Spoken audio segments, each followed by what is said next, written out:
It was hailed as the largest airborne invasion ever put together. It was simple. Get some trucks up a highway and be home by Christmas. It's never that easy.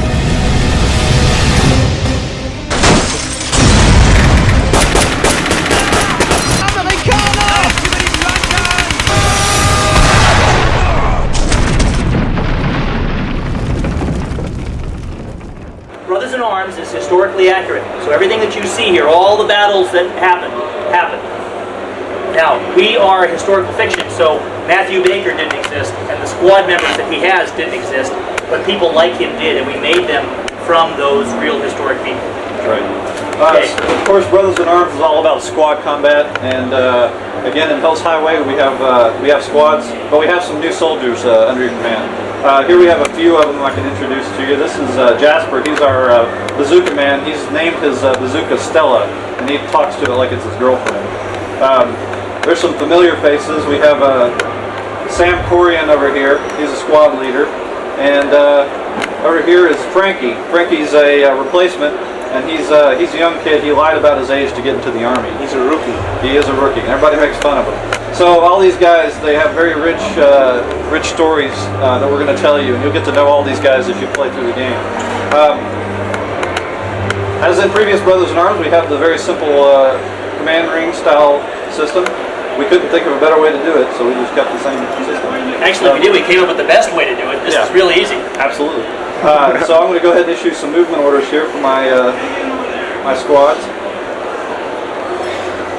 Now you'll notice as they move out, they take a stealth posture. We have these postures throughout the game based on the context of what's going on in the world. So in this case, they spotted some German soldiers, and these guys are not aware of our presence, so they're going to be very stealthy. The soldiers will act like real soldiers. You don't have to tell them to do everything. All you have to do is tell them to go there, and they will fight like real soldiers. Now I'm going to ambush these guys. He hasn't told them to fire yet. But here now he's telling them to fire.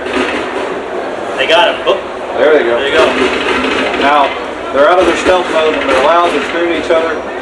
Now from previous games, you can see that red icon. That red icon is called a suppression icon. You can turn it off if you don't want to see it. But what it does, it helps you with the tactics. Because tactics are important. Real tactics are important. In many games, tactics just means getting a bigger gun. That's not real tactics.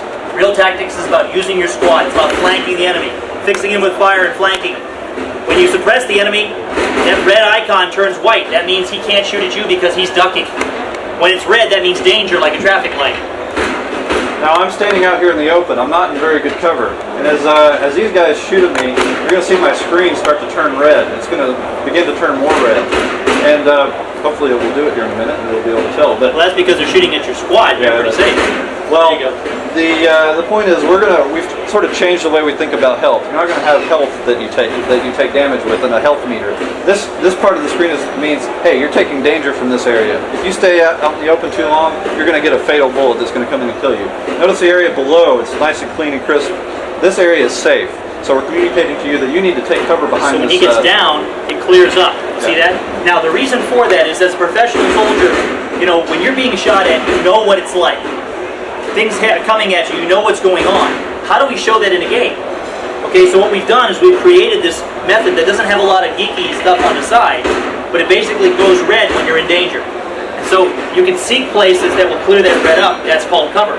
So it's an intuitive way to give you all of the sensings that a soldier has in real combat. Now, we also have a difference between cover and concealment. That fence is not cover. That's concealment. It'll hide you, but it won't protect you, and you can see him tear it apart. So we have a lot of destructible cover in the game. Not everything is destructible, but everything that counts. They run away because he shows you. Yes, exactly. That's right, because they know that they're in danger. Right. And he got one guy left there, so he's still shooting at him. Two guys left. Yeah, we got two. You better run, get out of there. You're behind the fence too, you know. Oh, that's true. There's a machine gun up there shooting at you, so now you got two problems. So get out of there. Picket fence is no good for me either. Right. Standing out in the open is needed. Got it. Good job. Okay, now as you can see, you can break through that cover. Now these guys are too far away. I need one of those special teams now, my bazooka team, which you we've seen before. I'm going to move the bazooka team up into position to take out this machine gun nest.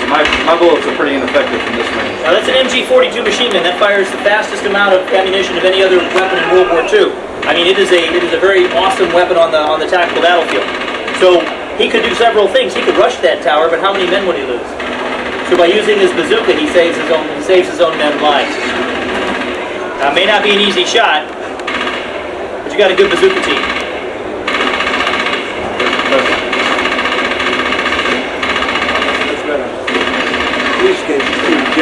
Right, you can jump over fences and everything else. Yep, we're putting you inside your Also, body. you notice that you see some of this in third person and some in first person.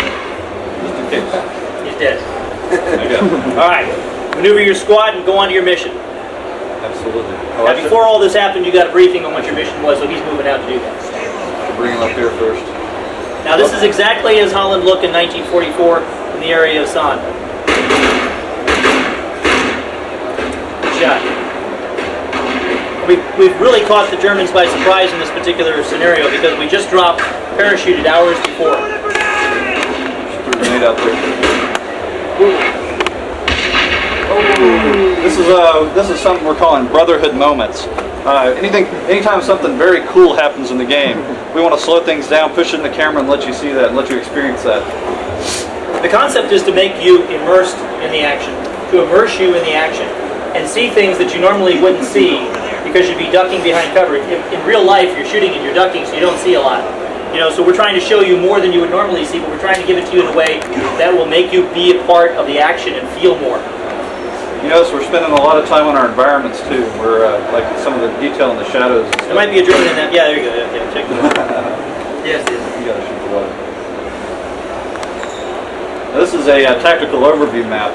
This is going to give you a sense of the battlefield, where your objective is, where your assault and other special teams are relative to you. And this is something you can pull up at any time. Very similar to our situational awareness mode from the previous game. The challenge is that to be a combat leader, be a good combat leader, you have to love your men. Okay? But to win in combat, you have to risk the things that you love. And that's the dilemma we put Nagel in. Oh, good shot. Paying attention.